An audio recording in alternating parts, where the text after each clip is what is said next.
I mean, yeah. I mean, what do we even say here? I don't really know what to say. I guess that's kind of the problem, right? Is where do we take it?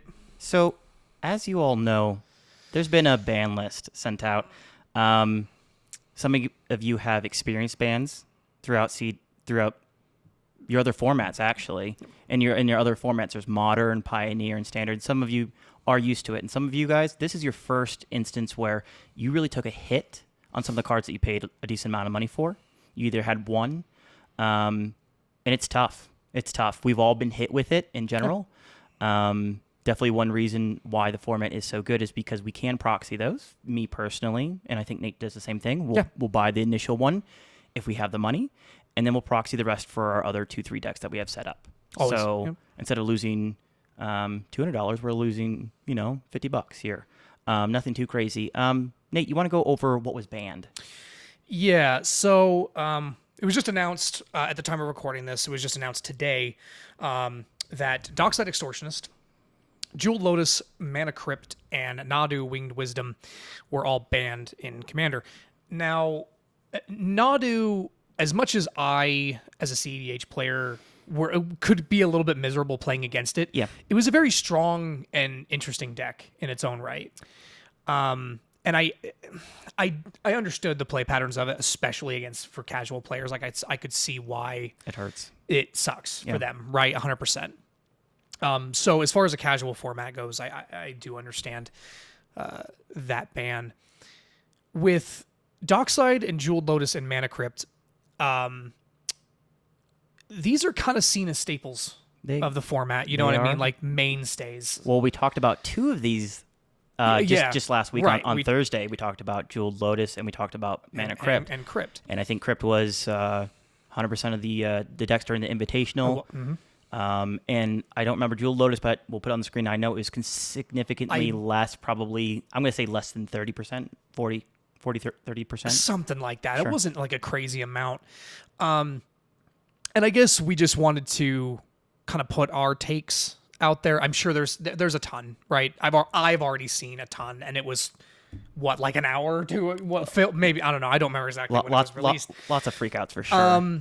But the thing to understand about our format is we're in a powerful format. Yeah. Right? Whether that's power in slowing people down or whether it's power in trying to turbo out something and win. And with these bans, it sucks to see some decks that are probably just not going to see play anymore. Corvold. Right, Corvold. That's one of your babies. I love Corvold. And and I'm really not going to be able to play Corvold much anymore. It doesn't really have a lot of leggings. Correct. Now in the format. Currently, right? Yeah. So that that the decks that are taking a hit, it hurts, right? Because there's going to be some of the fringe that we were seeing, some of the fun, interesting fringe that we were seeing is just going to be gone. Sure. Getting your 6 or 7 or 8 mana commanders out at a reasonable time. Right. And now it's not as viable. Yeah, it's tough. It's absolutely tough. But I think the takeaway that we need to take from this is that this and every other format shifts. Yep. It changes. There's turning points. There's turning points. Haha. But in all seriousness, that's exactly what this is, right? Obviously, none of us were expecting this. We kind of expected Nadu to be banned, but we weren't 100% sure. And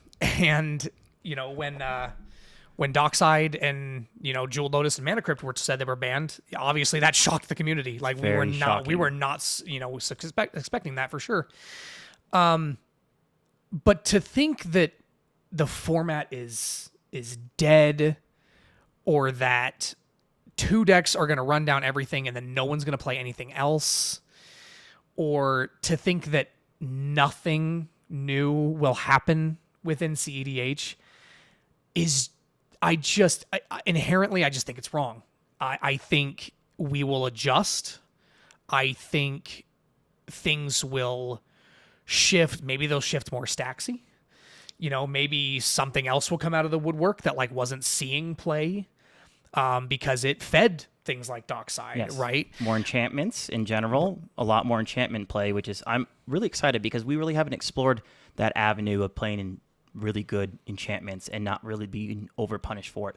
I mean, Swan Song is the very few specific ones that deals with enchantments. They're very difficult to interact with. I mean, we've seen just a couple in the meta, like Smothering Tithe, insanely good.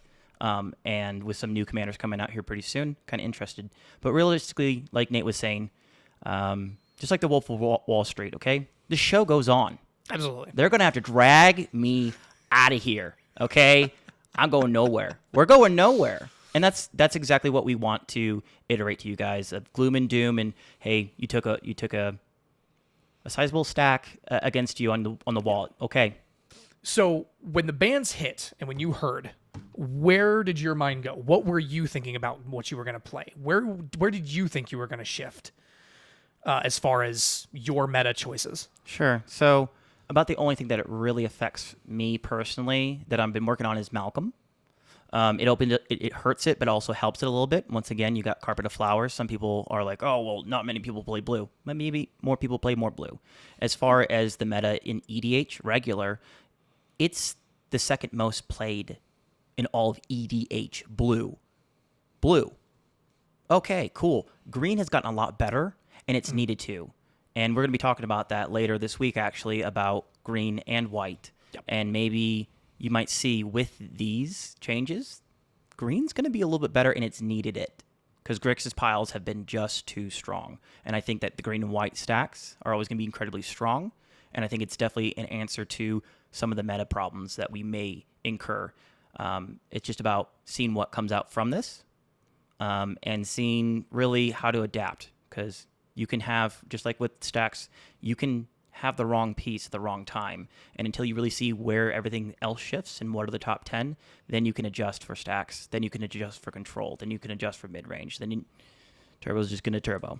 Yeah. So what did you think about it when you first heard about the bans? Initially, I'm not gonna lie. Initially, I sort of had a similar reaction to a lot of people. You know, my initial reaction to a lot of it was that, you know, Rogsai would dominate the meta, right? Because it doesn't necessarily rely on a Dockside Extortionist, doesn't necessarily rely on Mana Crypt. It powers out things regardless. You know, it turns off a lot of your high-end commanders, and I play a lot of fringe decks that now feel dead, to be honest. Not as quick. Yeah. But after really kind of mulling it over and really taking into account everything, I just thought to myself, well, I'll just play more of my enchantment lands. I'll play more of my, like you said, Carpet of Flowers. Yep.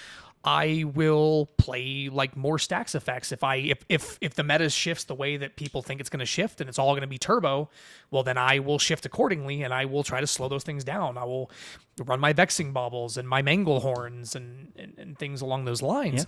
Yeah. You know, Paco and Halden really stood out to me as something that I might consider playing more of. And you mentioned it in the Discord, and I started looking at it, and someone's actually already updated their list for the Dockside and Mana Crypt band. Was playing a Nala. Nala's a great turbo list that doesn't really need those pieces doesn't either. Need Dockside. 3-4 mana, you're winning. And you're winning. Yep. I'm gonna be playing Zur still. Okay. Zur was one that I was looking at building before these bands came out, but I still think it has some legs, actually. Yeah, sure, it's a 4-color commander. Or, I'm sorry, a 3-color commander, but 4 mana, 3 pips. Sure. But for me, it was just trying to figure out, okay, well, how do I pivot? It wasn't me going, oh, this format's dead. I should just put all my cards away. That's not what I want, right? I've spent too much time investing, my time into this, to just throw it away because of a road bump. But yeah, I think.